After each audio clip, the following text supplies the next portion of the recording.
सुप्रभात दोस्तों, एक बार फिर आप सभी का स्वागत है आपके अपने YouTube चैनल बेपे स्टडी पर। आज आपके लिए लेके आया हूँ टॉपिक अनुपात एवं समानुपात, जो खास करके डीएलएड तृतीय सेमेस्टर के प्रशिक्षुओं के लिए काफ़ी महत्वपूर्ण सेशन है। तो आइए सेशन को लेट ना करते हुए इसको शुरू करते हैं। दोस्तों, नाम में लिखा हुआ क्या? अनुपात एवं समानुपात। सवाल लगाने से पहले अनुपात एवं समानुपात पर न्यूमेरिकल सॉल्व करने से पहले हम इसके बेसिस के बारे में समझ लें। बेसिस को समझने के लिए क्या जरूरी है? सबसे पहले किसी चीज़ को डिफाइन करना, मतलब परिभाषित करना। जब किसी चीज़ को हम परिभाषित करना सीख लेते हैं तो उसकी बेसिक समझ हमारे अंदर आ जाती है, और जब बेसिक समझ हमारे अंदर आ जाती है तो सवाल को सॉल्व करने में बहुत ही आसानी होता है। तो आइए सबसे पहले अनुपात की परिभाषा को देखते हैं।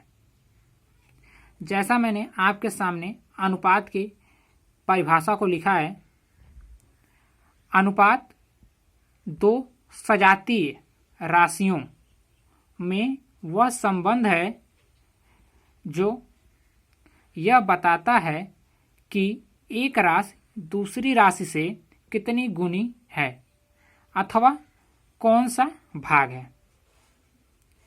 परिभाषा आप लोग भी पढ़ लीजिएगा एक बार। अब मैं इसका आपको मतलब बताता हूँ कि हर एक टर्म का इसमें मतलब क्या होता है। इसमें एक टर्म आया हुआ क्या? सजाती। क्या आया हुआ? सजाती। सजाती मतलब समान, समान राशि की। जैसे कि मैंने आपको यहाँ पे ब्रैकेट में लिखा हुआ है एक ही मात्रक के। एक ही मात्रक। मात्रक मतलब आप लोगों ने विज्ञान में पढ़ा होगा। जैसे मैं ये कहूँ क्या,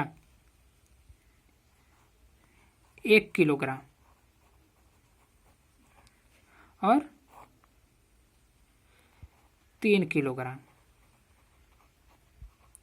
ये जो राशियां हैं क्या हैं? सजातीय राशियां हैं, क्योंकि इसका भी जो मात्रक है क्या है? किलोग्राम है, और इसका भी मात्रक क्या है? किलोग्राम है। बात समझ में आ रही है?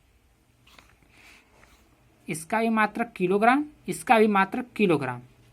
यानी जो अनुपात होता है क्या होता है? दो सजातीय राशियों का हो सकता है, दो सजातीय राशियों में हो सकता है। यानी कि अगर मैं राशि बदल दूं, क्या एक यहाँ पे ले रहा हूं मैं क्या, 4 किलोग्राम, और एक यहाँ पे ले रहा हूं 4 किलोमीटर। क्या ले लिया? 4 किलोमीटर। एक हो गया क्या? 4 किलोग्राम, और एक हो गया 4 किलोमीटर। अगर मैं कहूँ इनमें अनुपात निकालना संभव नहीं है। क्यों नहीं है? क्योंकि ये क्या हो गई? विजातीय राशियाँ हो गई। कौन सी राशियाँ? विजातीय राशियाँ।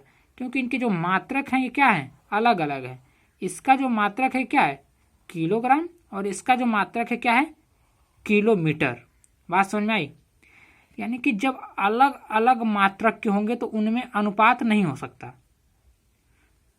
लेकिन वही क्या होंगे? जब सजातीय राशियां होंगी, यानी कि जब दोनों मात्रक समान होंगे, जैसे कि यहाँ पे 1 किलोग्राम और यहाँ पे 3 किलोग्राम, ये राशियां किस में? किलोग्राम में ही हैं। तो ये क्या हो गई? सजातीय राशियां। यहाँ पे क्या है?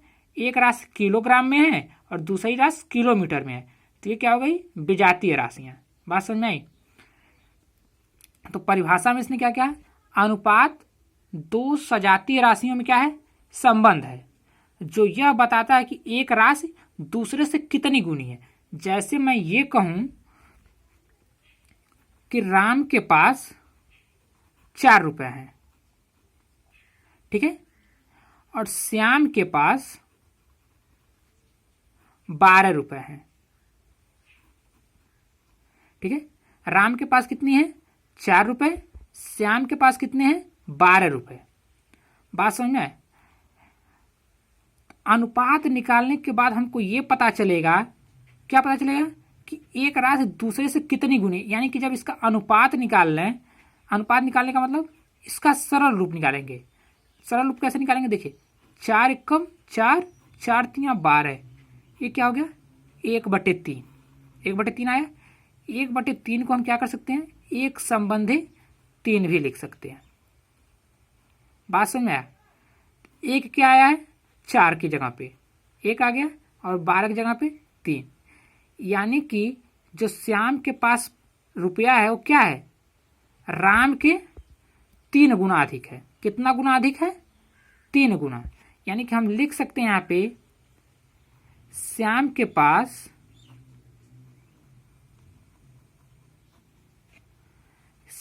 क्या है, श्याम के पास राम की तुलना में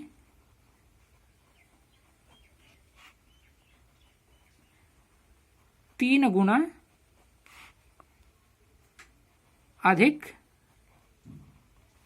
धन है। बात समझ में आया, क्लियर है। तो वही आपको क्या होगा, ये परिभाषा समझ में आई। अनुपात 2 सजातीय राशियों में वह संबंध है जो यह बताता है कि राशि दूसरी राशि से कितनी गुनी है अथवा कौन सा भाग है। सजातीय राशियां समझ में आ गई। और गुना का मतलब क्या हुआ, ये अभी समझ में आ गया आपको। जैसे यहाँ पे लिखा है, अनुपात को लिखने का तरीका क्या हो सकता है। यहाँ पे लिखा हुआ है ए और बी में अनुपात को लिखने का तरीका हम ऐसे भी लिख सकते हैं, ए भागा बी, यानी कि जो हमने लिखा था हम इसको ऐसे भी लिख सकते हैं। यानी भाग देने पे जो चीज़ें निकल के आती हैं वो क्या होती है, अनुपात ही होती हैं। क्या होती हैं, भाग देना मतलब क्या, अनुपात ही होता है निकालना। जैसे ए भागा बी कर सकते हैं, ए ऐसे भी लिख सकते हैं ए अपान बी, या फिर ऐसे ए अनुपात बी, यानी किसी संख्या को ऐसे लिखना या फिर ऐसे लिखना या फिर ऐसे लिखना, बात एक ही है। ये सब किसके बारे में बताते हैं, अनुपात के बारे में ही बताते हैं। यानी कि हम अनुपात को क्या कर सकते हैं, 3 तरीके से लिख सकते हैं। बात समझ में आ गई। अब आइए आगे इसी अनुपात के बेस पे एक सिंपल सा सवाल लगाते हैं। जैसा कि मैंने एक सवाल नोट किया हुआ है यहाँ पे, सुरेश और मोहन का भार क्रमशः 40 किलोग्राम एवं 80 किलोग्राम है, तो इनके वजन का तुलना कीजिए। तुलना कीजिए का मतलब क्या, कि कितने गुना है, कितना गुना ज़्यादा है या कितना गुना कम है। तो कैसे करेंगे, सिंपल सा, सुरेश का भार दिया हुआ है क्वेश्चन में क्या 40 किलोग्राम, मोहन का भार दिया हुआ है 80 किलोग्राम। तुलना करने का मतलब क्या होता है, मैंने पहले ही बताया, क्या, भाग देना। क्या करना, भाग देना। ठीक है, तो भाग देने के लिए मैंने क्या किया, मैंने आपको बताया था कि कैसे लिखते हैं तुलना करने में, कैसे, या फिर ऐसे लिखिए आप इसको, या फिर इसको ऐसे लिखिए, या फिर इसको ऐसे लिख सकते हैं। आप इसमें से किसी भी फॉर्म में लिख सकते हैं, लेकिन बेहतर होता है कि हम क्या करें, ऐसे फॉर्म में या फिर ऐसे फॉर्म में लिखें। बात समझ में आई। तो हमने क्या किया, सुरेश का भार बटे मोहन का भार कर दिया। तो सुरेश का भार कितना था 40 किलोग्राम और मोहन का भार कितना है 80 किलोग्राम। ये जो क्वेश्चन में दिया हुआ है, आप देख सकते हैं यहाँ पे क्वेश्चन में ये दिया हुआ है। तो 40 हो गया, 0 से 0 कटा, 4 एक करने में 4, 4 दूना 8, किलोग्राम से किलोग्राम। तो क्या हो गया, एक संबंध है 2, यानी कि जो अनुपात आया वो क्या आया, एक संबंध है 2 आया। अब यहाँ पे किलोग्राम नहीं आया है, यहाँ पे मैंने क्या नहीं किया है, किलोग्राम नहीं लिखा। जैसे कि मैंने 1 किलोग्राम संबंध है 2 किलोग्राम नहीं लिखा। 2 किलोग्राम क्यों नहीं लिखा, 1 किलोग्राम क्यों नहीं लिखा, किलोग्राम क्यों कैंसिल कर दिया, क्योंकि जो अनुपात होता है उसकी कोई इकाई नहीं होती है। इकाई मतलब उसका कोई मात्रक नहीं होता है, वो बस इतना बताता है कि कोई वस्तु किसी दूसरे वस्तु से या कोई राशि किसी दूसरे राशि से कितना गुना बड़ा है, छोटा है, कम है या ज़्यादा है। बात समझ में आई। यहाँ पे आप लोग देख रहे हैं किलोग्राम ऊपर भी है, किलोग्राम कैंसिल आउट। ठीक है, तो हमेशा जो अनुपात आएगा उसके साथ कोई मात्रक नहीं रहेगा। मात्रक का मतलब कि किलोग्राम जैसे इकाई नहीं रहेंगे। आपने विज्ञान में 7 मूल मात्रकों के बारे में पढ़ा होगा, फिर उससे उत्पन्न व्युत्पन्न मात्रकों के बारे में पढ़ा होगा। ठीक है, तो कहने का मतलब ये है जो अनुपात होता है वो क्या होता है, इकाई विहीन होता है, यानी कि उसकी कोई इकाई नहीं होती है। बात समझ में आ गया। तो तुलना करने के लिए हमको दिया था क्वेश्चन में, क्या कहा था, सुरेश और मोहन का भार 40 किलोग्राम एवं 80 किलोग्राम है, तो इनके वजन का तुलना कीजिए। तो हमने निकाला एक संबंध है 2 हो गया, तुलना क्या हो गया, अर्थात मोहन का वजन सुरेश के वजन का 2 गुना है। 2 गुना है कि नहीं है। देखिए सुरेश का भार 40 है, मोहन का भार 80 है, तो मोहन का वजन सुरेश के वजन का कितना हो गया, 2 गुना हो गया कि नहीं हो गया। 40 दूना 80, तो 2 गुना हो गया। तो यहीं पे यहाँ पे निकल के आना, यहाँ पे से देख सकते हैं ये जो किसका भाग है, सुरेश का, और ये किसका है, मोहन का।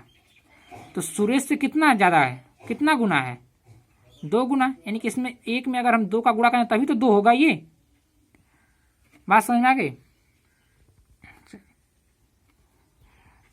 आज का सेशन यहीं खत्म करते हैं, मिलते हैं नेक्स्ट वीडियो में।